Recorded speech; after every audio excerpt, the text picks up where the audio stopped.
Alright, here's another GoTrax.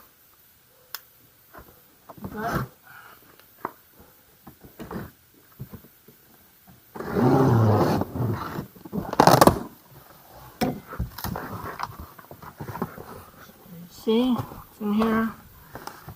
See, here's the hose to pump it up. Because the front wheel, the motor wheel, the valve is it's a very tight space, so you need this little chuck here. You use it like a bicycle pump, it won't work because the head is too big, so it won't fit. Even an air compressor chuck is too big, so that's what this hose is for. That's it's a little 4mm Allen key right there.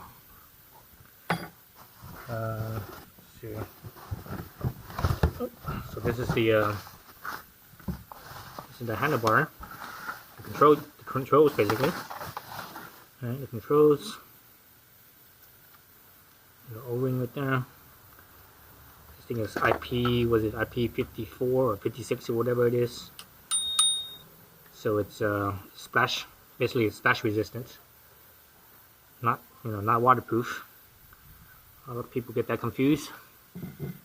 That little instruction on how to assemble. Like this thing's still simple. Let's see. That's nothing. So here's the charging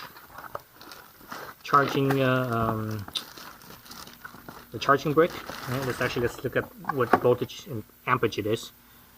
So let's see. Input 100 to 240 volts. Output 42 volts, 2 amps.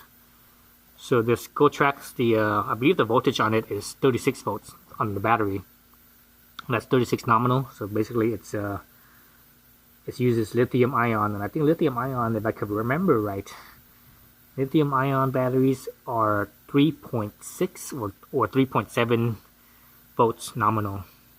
So when it's fully charged up, it's something like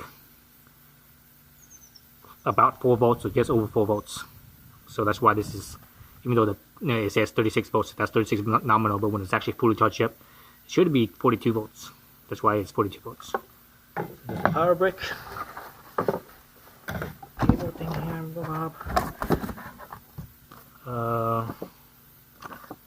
So it even tells you if it's red, it's not charged yet. When it's green, it's charged.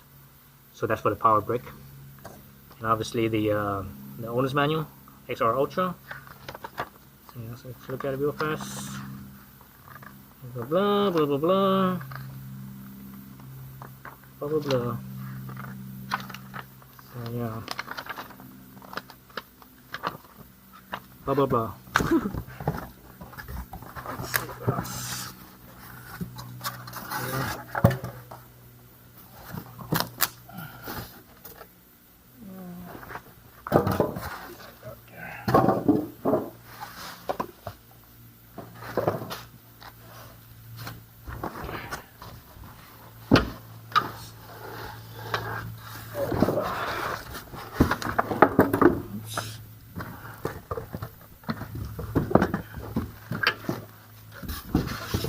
Styrofoam in here.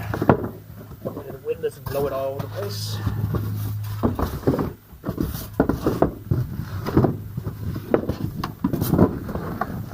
Bags.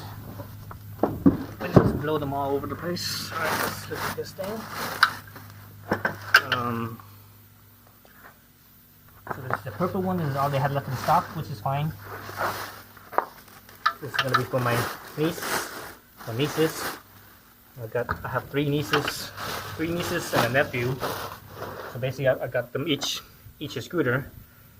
So you watch my other videos. I already have the regular XR. I'm gonna give that to my nephew. He's the youngest one. He's what is he? He's in 4th grade. He's gonna be in 5th grade next fall.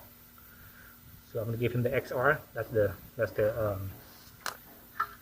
lowest model of the XR lineup. Then these two are these two I got another one, the XR Elite. So it's a little bit stronger, a little bit more power. 300 watts instead of 250 watts on the regular XR. That's on the motor. And the battery is also stronger as well. The battery is So what was the battery size? The battery was, I think, 7 point something amps, whereas the regular XR is 5 point something amps. So let's call it 5 amps and 7 amps. Let's see. So you gotta take this. There's this cap right here. Take this cap off right here. So that's the 4mm Allen heads. So let's loosen those two Allen heads, those 2 bolts. So I believe there's some Loctite. I can feel the Loctite on them. Some blue Loctite or medium strength Loctite. Let's see, you can see the little Loctite there. The spin threads, if the thread is okay, it's not, it's not messed up. They spin freely and you feel a little resistance. That means there's a little bit of Loctite on there. And with this side, okay, once this cap unscrewed and it's just rigid on that, and basically you toss this thing, you don't need this anymore. And this is the battery right here. Actually, you can see it. So there's 5 plugs. The first 2 are the actual positive and negative. I can see right here it says negative and positive. 1 is negative, 2 is positive. And the other 3, I believe, are the controls to control the motor. So let's plug this in. So there's the right here you can see 5 plugs. Hope you guys can see that. This is the controller, basically. What do they call this thing? Control unit, whatever it is. Anyways, you need to plug it in, and you can see it's indexed. Same with the battery right here. Plug that in. Wiggle it around a little bit. Sometimes wiggle around a little bit. Okay, that's good. Now for the bottom here, let's actually bring this up a little bit. And for the bottom here, the 2 bolts that I took off a minute ago.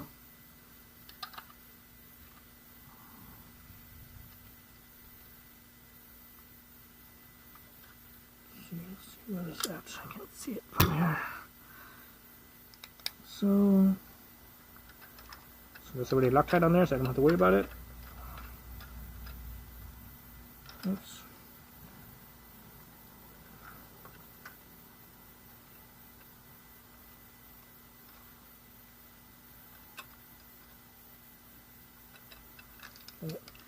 The holes here are not fully lined up yet. Let's see.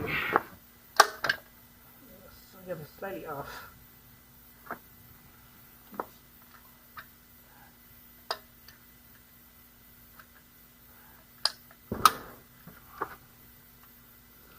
I think I got it lined up. It was slightly off, so I couldn't get it threaded in there.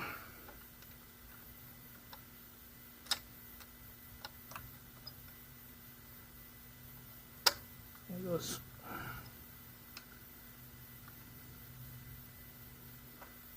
That.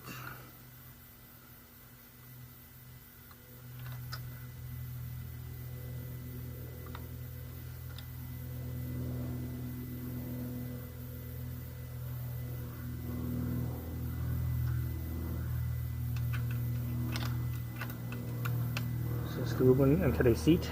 Don't tighten them yet, so let them both seat first before you start tightening. So seated. Now I just start tightening it. Tighten a little bit. And when you put the Allen key in here, make sure it sits all the way in the bolt. Otherwise, it will slip out and it'll actually damage the head on the screw on the bolt. Okay, that's it. So it's all good there. Okay, now I just need to connect the brake line here. So this is sometimes can be difficult. Let's see if I can do this. Let's see how much slack I got. Sometimes they don't give you enough slack on the cable. So here's the end here. This basically it's like a bicycle cable. Go in like so. Slip it in like that. Let it through. Actually, I could feed this. I could feed this over. Let's look over this side. I could feed this right here where the stopper is, right here. Like so. let it feed through down into the stopper. You do the same thing with the brake lever over here on this side. Basically just pull on it, and it should have some slack. If it doesn't have slack, that means the cable on this side is a little bit on the tight side. Let me see if I have enough slack here. Okay. So let's pull this again. It should clear this. If it doesn't clear it, that means this cable's a little tight. You should loosen this up a little bit. So I'm not sure you guys can see this. Maybe you need to zoom in or something. Well, actually, I'm not sure you could zoom in. But anyways, so yeah, so it's shy about, I don't know, I would say 3, maybe 4 millimeters. So it's a little bit on the tight side here. I'm gonna get my wrench and I'm gonna loosen this up and tighten it back up again. So let me grab some needle nose pliers real fast. So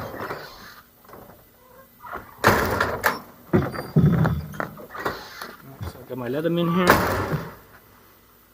Use a needle nose. I'm gonna use the needle nose to hold the cable. My little Allen key right here, 4 millimeters. So when you give this some slack, you actually see, because this thing basically pinches the cable, you can actually see where it's pinched, the indentation.